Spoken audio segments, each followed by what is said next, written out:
Thank you, Madam Chairman, and welcome. Good to see you, Madam Secretary.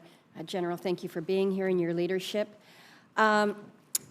We talk a lot about the various aircraft, the equipment, but I think we know that as good as that may be, if we fail to invest adequately in our soldiers, that's where we fail. That's where we have the vulnerabilities. So we've had these conversations before about how we really take a whole of person approach in addressing the physical, the mental, the emotional, even the spiritual needs of our soldiers.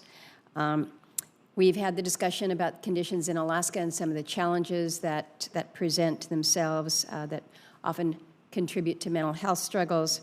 One of the things that we have found that is amazing in its effort or its ability to uplift morale is this program that we authorized in the FY23 NDAA, and this is the Fly Back Home. When particularly a junior service member who is maybe in Alaska and calls New York or Maine home, the cost of an airplane ticket is prohibitively expensive. And so when we put this in place, what we saw was not only good, strong usage of it, but excitement about what it did. It basically gave people something to look forward to, and in terms of a mental health boost, it was really quite considerable. So, General George, I would ask if you would speak to the value of such a program for our soldiers, and Secretary, if you can then comment as to whether the Army intends to restart the flyback program. General. Thanks, Senator, and I agree with you. Your comment up front that our edge is our soldiers and making sure that we're investing in them.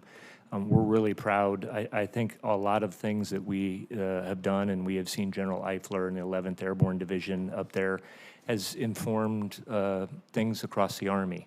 So they're doing great. And first and foremost is they're doing great training up there. And, you know, we're continuing to invest in that because I think that that's critically important. And I know you've had an opportunity to see that.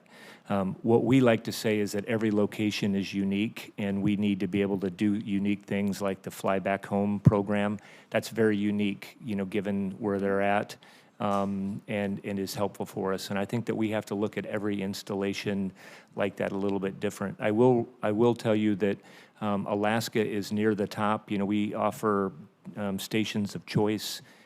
There's a lot of people that want to go up and serve in Alaska. That has helped, you know, with us for our recruiting. And I think it's they want to come up to Alaska and experience that, but it's also because they do a really good job of taking care of their soldiers and their families. And I think it starts there.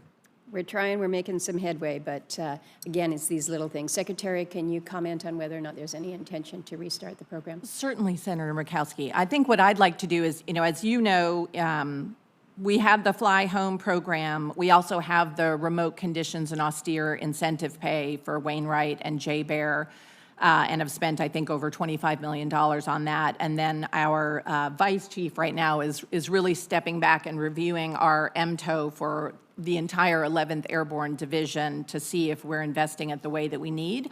What I'd like to do is commit to you to look at whether, to look at the cost benefits of restarting the Fly Home program. We are under a flat top line, so every dollar we're constantly in a Peter and Paul situation. But I know it was a popular program, and I would commit to you that we will look at that, but I'd like to look at it in the context of some of the other programs that we're doing. Well, and since you raised the MTO, it really does speak to the gaps that we're seeing there with the 11th, including the lack of the MTO, the equipment to define what equipment is appropriate for the Arctic, the lack of the division artillery, the lack of sustainment brigade, the lack of an aviation headquarters. So I'm glad to know that you are reviewing that. I'm hopeful that we're going to see some progress on this soon, that this is not something that we're going to be studying for a long while. I think we recognize what has been put in place with the 11th, the focus on the Arctic strategy and the need to emphasize the dominance there. But we have to have it all lined up. We just can't have it in name only or in title only. I think you both recognize that. So I don't know if you can inform me as to timing on what we might expect for progress on this. General, do you know? Yeah, we're getting together and having these discussions. I just would tell you, Senator, the things that I think we need to grow first and foremost with structure is counter UAS capabilities, counter UAS batteries. I think we need to grow additional integrated air and missile defense.